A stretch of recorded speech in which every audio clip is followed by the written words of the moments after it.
Youssef Belaïli connaît des débuts mitigés au sein de sa nouvelle équipe de Brest. Dimanche, il a raté un pénalty. Youssef Belaïli, la recrue phare du stade brestois durant le mercato hivernal, a du mal pour l'instant à s'illustrer sous ses nouvelles couleurs. En 3 matchs, le champion d'Afrique 2019 n'a toujours pas marqué. Contre Reims, dimanche, il a même eu la malchance de rater un pénalty. Alors qu'on jouait la 53e minute et que le score était d'un but partout, le Fennec n'a pas réussi à transformer ce coup de pied arrêté. Il a frappé plein axe et sa tentative a été arrêtée par Rajkovic, le gardien rémois. C'est le 3e pénalty de suite qu'il manque de convertir, après ses 2 loupés d'affilée avec la sélection algérienne. Contre Niger en éliminatoire du mondial, puis face au Qatar durant la Coupe arabe. Un rendement en baisse pour Belaïli. Il n'y a pas que dans ce registre que Belaïli a failli contre les champenois. Il a encore été décevant dans le domaine des dribbles.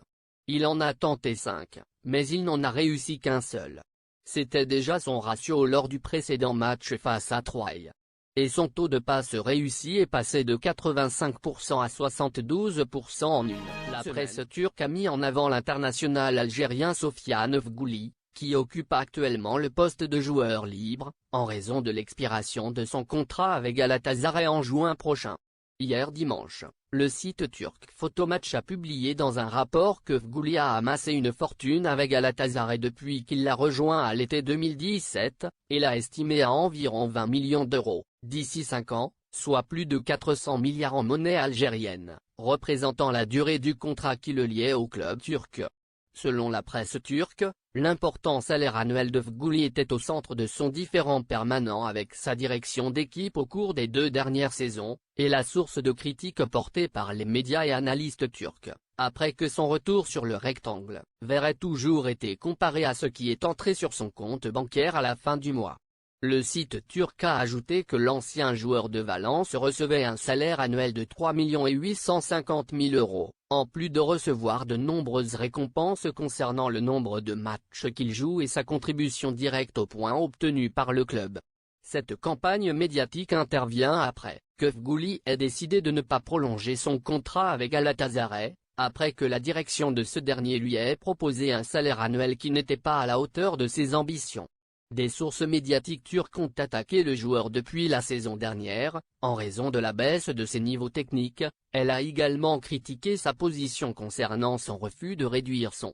salaire annuel pour aider la direction du club turc à faire face à la crise financière provoquée par la pandémie de Corona. Le champ offensif moyen des guerriers du désert a participé à 26 matchs depuis le début de la saison en cours dans diverses compétitions, au cours desquels il a marqué 5 buts et effectué 3 passes décisives, alors qu'il a disputé 158 matchs depuis son arrivée au club turc l'été 2017, au cours de laquelle il a marqué 34 buts et fourni 30 passes. Le président de la République, Abdelmadjid Tebboune, a déclaré lors d'une réunion avec la communauté nationale, au Qatar, que le mouvement béni a sauvé le pays et a permis la tenue d'élections sans fraude. Construire de nouvelles institutions étatiques avec la participation de tous ses citoyens. Il a souligné l'ouverture de l'avenir aux jeunes et l'inauguration prochaine du Conseil supérieur de la jeunesse, et ce dans le cadre de l'accomplissement de ses obligations de passer le flambeau à la jeunesse. Dans son allocution, Tebboune a souligné que l'Algérie n'abandonnera pas la voie de la démocratie et de la démocratie responsable, considérant celle-ci comme la base de l'établissement des États. Cependant, il a ajouté, mais avant cela, nous devons d'abord redéfinir le sens de la démocratie et de la liberté, commentant, votre liberté s'arrête là où commence la liberté des autres. Dans ce contexte, il a poursuivi en disant, l'insulte ne mène qu'à la violence, et l'Algérie a vécu la violence et en a hérité un héritage désastreux de vie, ajoutant, l'Algérie ne reviendra jamais à cette époque. Le président Tebboune a ajouté que tout citoyen a le droit de jouir de la liberté dans son pays, mais selon les lois et règlements du pays, notre orientation politique est de construire une Algérie social-démocrate. À cet égard, il a appelé la communauté nationale à l'étranger à se coordonner et à s'harmoniser au motif que la communauté à l'étranger est une force d'innovation au service de la mère patrie. Il a promis ici qu'il était préparé et instruit pour prendre en charge toutes les préoccupations de la communauté et ouvrir le champ à l'investissement dans tous les domaines en Algérie avant elle.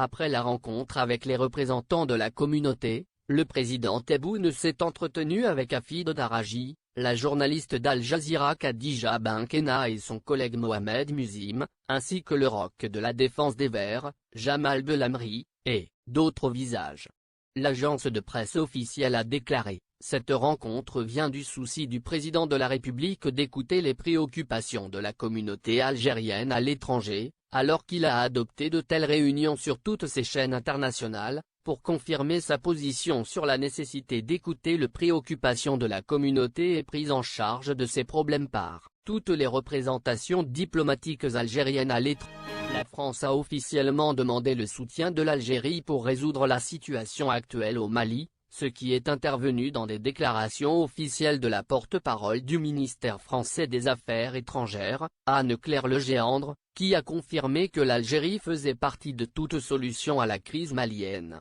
considérant également que la paix et les accords de réconciliation, signés par les parties maliennes en Algérie en 2015 sont l'un des principaux piliers de la sécurité et de la stabilité. Dans ces derniers jours, le régime français, sous la houlette du président Emmanuel Macron, continue de courtiser l'Algérie et lui demande sa clé pour résoudre les crises dans lesquelles la France patauge à tous les niveaux, y compris internes, par ses efforts de relance, réchauffer les relations avec l'Algérie et profiter ensuite des opportunités du marché algérien, dans lequel la France avait avant le mouvement acquis une part importante du gâteau, car il était clair que la France souhaite que l'Algérie l'aide à restaurer la chaleur de ses relations avec le Mali et sortir du bourbier provoqué par la politique étrangère de Macron, qui a rendu les intérêts de la France complètement menacés par le Mali, ce qui a été réclamé à 2 reprises, selon l'ambassadeur de Paris, sur fond de déclarations et d'actions honteuses du ministre français des Affaires étrangères.